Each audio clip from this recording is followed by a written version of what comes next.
Sunrise and sunset, promise and fulfillment, birth and death. The whole drama of life is written in the sands of time.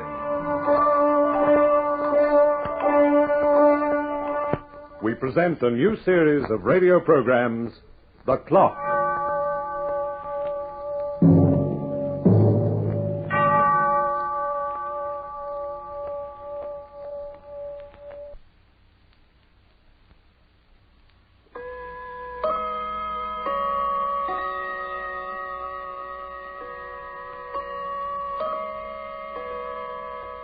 Have you ever seen a ghost? I mean a real, honest-to-goodness phantom, complete with translucent bedsheet and staring eyes, surrounded by a sickly greenish glow? Have you?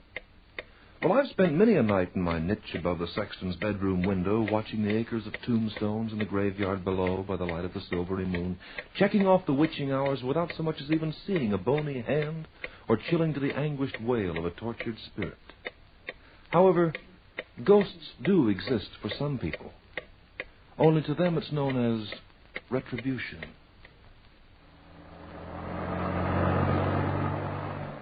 It's good to get out of the city, isn't it? I'll say it is. You don't know what these afternoons mean to me, Vera. You don't know how insufferable it is for me to see you only once a week. Vera. Yes? How long must this go on? How long must what go on? Seeing each other on the sly this way. It isn't fair to either of us. Just what do you want me to do, George? You can get a divorce. If you tell your husband how we feel about each other, Do you think I'm out of my mind?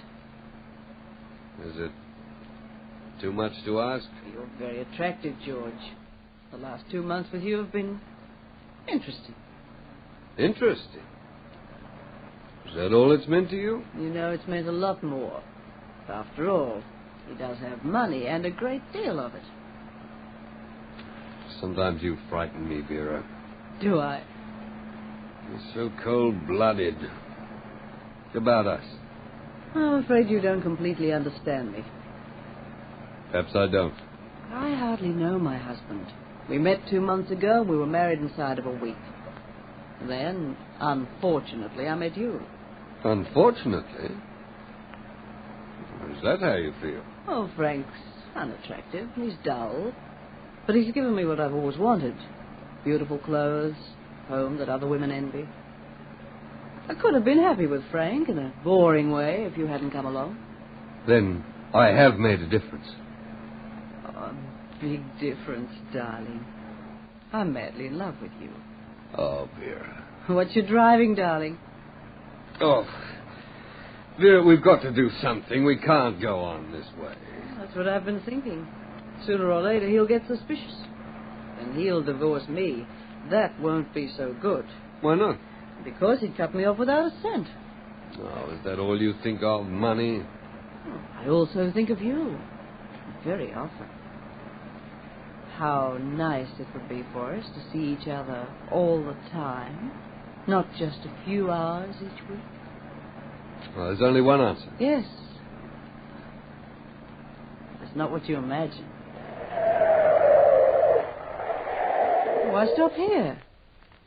What do you mean? It's not what I imagine. I've planned it very carefully, George. All I need is a little help. Help? For what? To kill my husband. Oh, but, Vera, you're out of your mind. Am I? All right. Forget I ever mentioned it. If you're not man enough to face facts, it's just too bad. But murder... Oh, it's easy, I tell you. The way I've planned it, it's perfect. No one could possibly find out. It's so simple, it makes me wonder why I didn't think of it before. Oh, no, Vera, it's out of the question. You won't even listen to what I have to say? No. Then turn round and let's go back. But you're asking me... My husband's got money, George, and a great deal of money. We'll go away together, Paris, the tropics, just you and I. And we'll really live. Live? With that on our conscience? Conscience? You talk about a conscience. Your conscience doesn't bother you much when you see another man's wife. Oh, you can be cruel when you want to be. I know what I want, and I take it when I want it. You ought to realize that by now. I tell you, I've got a plan for the perfect murder. It can't miss. And we'll be absolutely safe.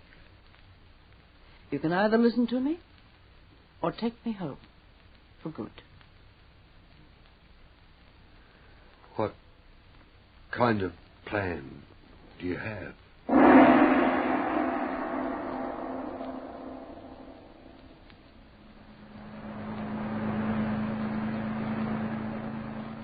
I can't understand why you insisted on our driving upstate today, Vera. I was looking forward to having dinner in town. But I know the most wonderful place, Frank. It's only a few miles from here. The city's been stuffy lately without you. Oh. Did you miss me while I was away? Like mad. Sweet. Now, keep your eye on the road, darling. We don't want any accidents. Make a right turn up there, dear. But we're on the main highway now. Follow my directions, darling, and we won't get lost. You're the doctor. Vera, it's true we haven't been married very long, but I must say, you haven't shown much interest in my past. Do you have any deep, dark secrets? Well, not exactly. It seems to me that a wife ought to be just a little interested in a husband's background and his family. But you told me you hadn't any family. As a matter of fact... Frank? Yeah? Look at that poor man standing in the road waiting for a lift. Oh, hitchhiker, apparently. Oh, let's give him a break. Oh, I don't usually like to pick up hitchhikers. We can't pass him up. My conscience will be absolutely haunting if we do. All right, all right. You certainly do have your whims.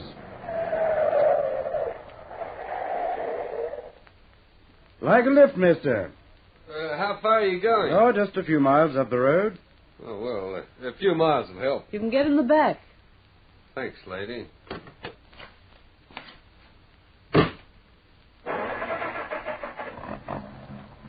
I'm on my way to Albany. Haven't had too much luck on the road up to now. Must be tiresome waiting for people to give you a lift. Oh, I don't mind. I've been doing it for quite a while. Sorry, we're not going much farther. That's all right. I appreciate it anyway. Oh, Frank. What is it, dear? Stop the car. Stop? What for? Look, I think I've made a terrible mistake. What's the matter now? I haven't been up this way in so long, I'm afraid I made you take the wrong way. There's a farmhouse just behind those trees. I'll go in and ask if we're on the right route to the New England Inn. Never mind, dear. You stay where you are. I'll go. Oh, be careful. There may be brambles. I'll be all right.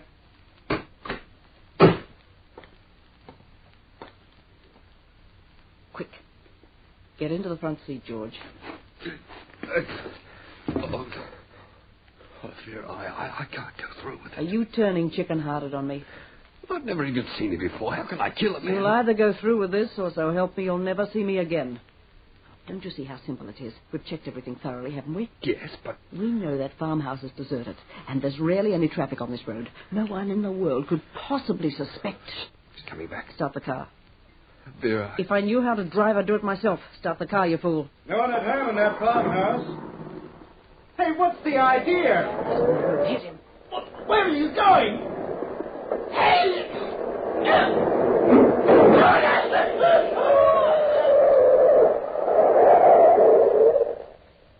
Vera. He's lying on the road behind us. Back up.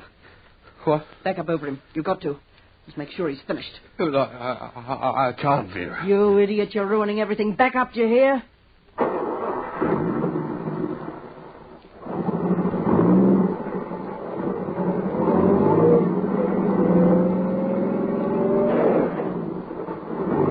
All right. Stop the car. Look at you. Oh, get out and start walking. Leave the rest to me. For heaven's sake, pull yourself together when you get back to town. Well, I'll try. It's finished. The rest is easy. Aren't you glad now that you listened to me? Mrs. Bascom? Yes? I'm Detective Haynes, Police Department. Police? I'm very sorry to trouble you this way. I know what a difficult time you're having, but there are one or two questions, routine. I told everything to the motorcycle policeman when he found us. Well, you were so hysterical at the time, he didn't quite understand you. That's why I'm here, to verify the facts. We were driving north, and we were supposed to stop off for dinner at the New England Inn. That's why you were on that side road, is that it? Yes. Near the farmhouse. One of the tires blew out. Yes, we found the nail. My husband left the car to investigate. The flat was in the back. The car was on a hill. As he bent over behind the tire, the car crushed him to death. What did you do when the car began to move? I can't drive, but I pulled at the wheel, and the car slid into that ditch where it was found. You touched absolutely nothing inside the car except the wheel? I told you I couldn't drive, officer. Yes, we know that, Mrs. Bashcom. The circumstances made it necessary for us to investigate every aspect of the case. I guess the handbrake could have slipped. It's happened before. Handbrake? Well, we found the handbrake on, but not completely set. I'm afraid Mr. Bashcom was a bit careless, and carelessness in an automobile is not very healthy. If you have any more questions, please get them over with. No. That's all I wanted to ask you, Mrs. Bashcom. Well, I'll turn my report in and mark it accidental death.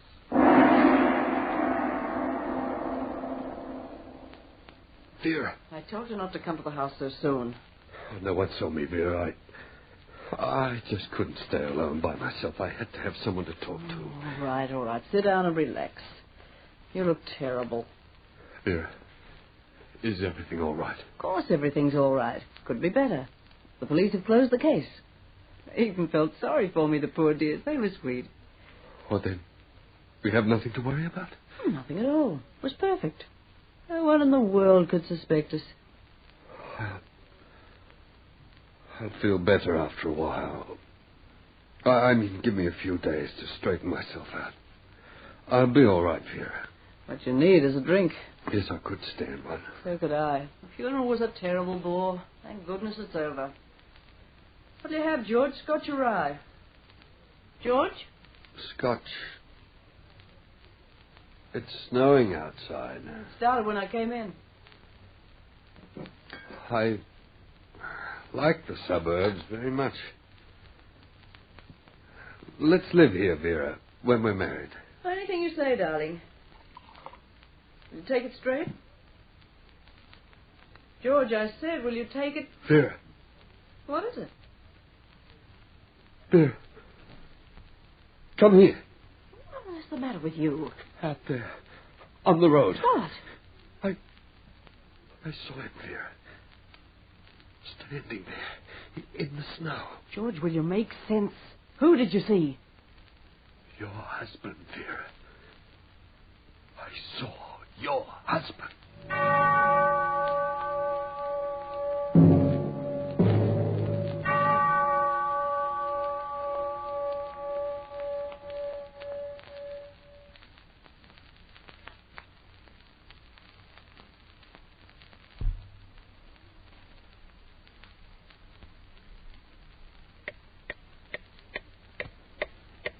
From the beginning of time, there have been those who tried to compare the human mind with some well-made machine. And perhaps it's true. For the workings of the intellect are as delicate and as intricate as any mechanism could possibly be. There is one essential difference, however. A machine has no conscience. Get hold of yourself, you fool. He was standing there, Vera. I swear I saw him. Frank is dead and buried. There's no one on that road, and there wasn't before. Your husband... Oh, for heaven's sake, George, stop talking like a child. Your nerves are getting the better of you. You need a little rest. You think it was my imagination? If you'd just be calm for a moment, you could answer that question yourself. Yes. Yes, you're right. I didn't see anything, really.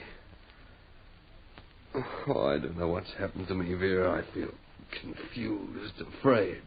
What's there to be afraid of? A ghost? Don't say that. Oh, really? George, how can you be so ridiculous? I'm going home. Wait. You're in no condition to go home alone. Oh, I'm all right now. I'll drive into the city with you. We'll use Frank's car. What you need is a little relaxation. Your nerves are going back on you. Tell you what, we'll go somewhere. Some bar where we won't be recognized. I'll get my coat. Vera. Well, what now? Nothing. Go ahead and get...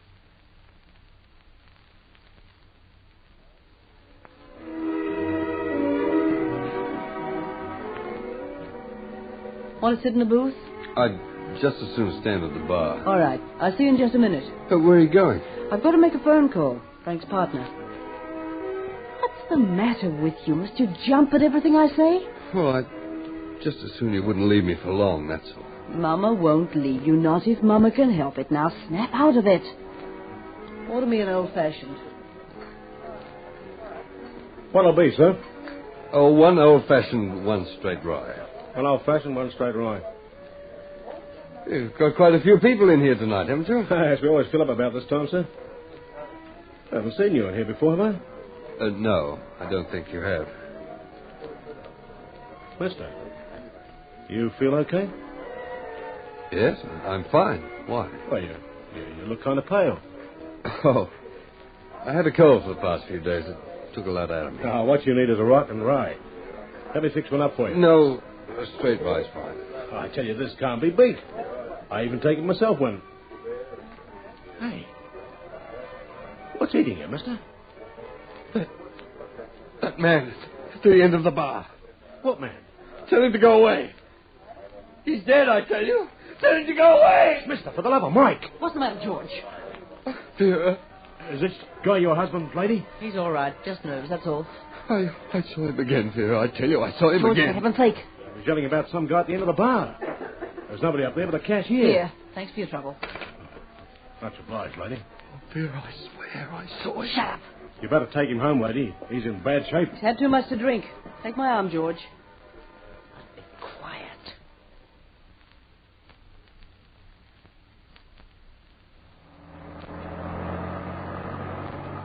You sure you're able to drive? Yes, I can drive. Well, that was a pretty mess, I must say. You still don't believe I saw him? Must be going out of your mind. Maybe I am. Maybe that's what's happening to me. I don't know. George, Well, do you know the penalty in this state for murder? what are you talking about? Would you like to see us both get the chair? Don't talk nonsense. Just keep on acting the way you have been. That's all we need. Just keep on seeing things. We'll both end up in quick time. Oh, don't talk that way. Maybe you're not worried about your own life, but I'm worried about mine. I planned this thing without a hitch. And now you're whining and slobbering our way right into the arms of the police. But why don't you believe me, Vera? He was standing there. I'll stake my life on it. He was standing there watching. And what else did he do? Rustle his wings and play a tune on his harp? I can't make you realize. But you've seen a ghost? Who do you think you're dealing with? A fool? Are you going nuts or me? Your imagination's running you ragged. You've lost your nerve and you're whimpering like a puppy. Well, I'm only human. What do you expect me to say and do when... When what? Oh, let's not talk about it anymore, Vera. But we're going to talk about it. This is serious. If I hadn't come back to that bar when I did, you might have said just a little too much. As it is, I'm scared stiff that bartender might get suspicious. Oh, we won't remember us. We've never come to this part of town before. You and I have got to come to an understanding, George. What do you mean? Either you learn to control yourself and act like a man, or I can't take the chance of seeing you again. But you couldn't leave me now, Vera. Couldn't I? You'd be surprised. When my own life is at stake, baby, I could do anything. I'll be careful from now on, Vera. I promise I will. Only don't go away. You've simply got to take hold of yourself and forget that Frank Bascom ever existed. Oh, if I only could. You can and you will. Vera, let's get away. Get away where? Anywhere, even for a few days. Let's leave town. If I could only get out of town for a while, I know I'd be all right. Maybe believe that's not a bad idea. Yeah, suppose I drive back to my apartment and get some things, and then we can drive to your home and pick up what you need, and we leave. You mean tonight? I've got to get away, Vera. I can't stand here any longer. I'll go crazy if I do. I picked a fine lover. What have you got running up and down your spine, jelly? Vera, will you do as I ask? There doesn't seem to be much choice. I'll be all right in a day or two. You'll see. A different atmosphere, a different city. Look, we can drive south. Maybe make Miami if we try.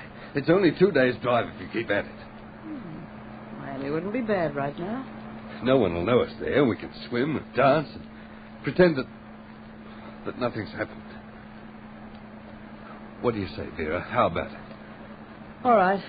But I don't see any reason to start at this hour. We can stop over in Washington or someplace like that, but I've got to leave right now. I've got to, Vera. Turn around and drive back to your apartment. We'll leave for Miami tonight.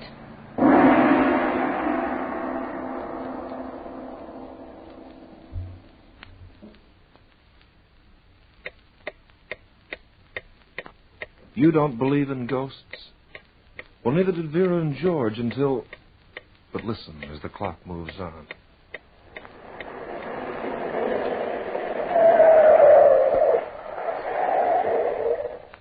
I'll park over here and run upstairs. It'll only take me 5 minutes at the most. You sure you don't want me to go up with you? That isn't a good idea for the hotel clerk to see us together. Oh, don't tell me you're getting smart at last. Now that we've decided to leave, I feel 100% better, Vera. I'm beginning to feel like myself once more. Keep up the good work. I'm liable to start liking you again. Hurry now. Oh, I will.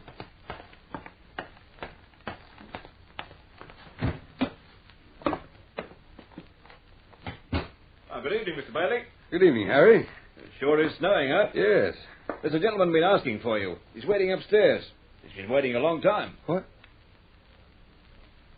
What does he look like? Oh, about this tall, thin, 45 maybe. Ah, there he is now, coming down the stairs. You want to... No. No, it's him. I've got to get out of here. Mr. Bailey!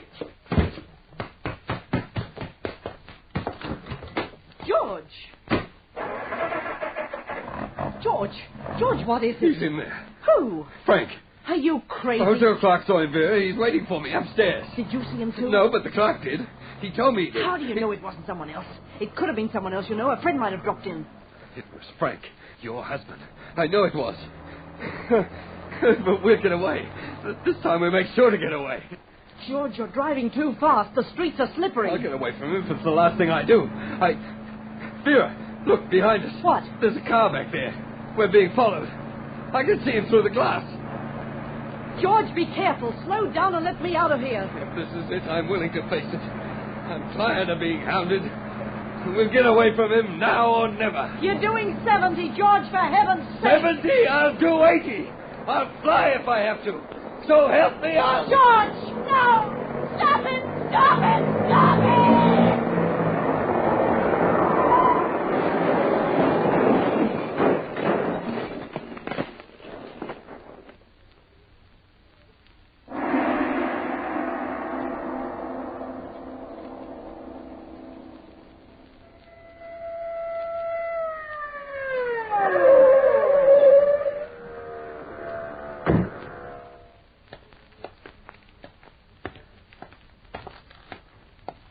Well, that's quite a mess. They were going pretty fast, officer. I was right behind them. They're both unrecognizable. I tried to reach them, but I couldn't. But I could see they were both dead. Callahan, get hold of the morgue. Right, sir? Yeah, just one stupid driver after another. One of these days, some people will get it into their heads that a motor car is no tricycle. The roads were slippery, and they were in a hurry. Yeah, looks that way. Well, let's get the facts. You the only witness? Yes. I'll need you to testify. Very well. Better give me your name. My name is Bascom. Bascom. Yeah, it's funny. What is? I went into another case the other day. Guy in his car. His name was Bascom, too. Frank Bascom. I know. What do you mean you know? Frank Bascom was my brother. My twin brother.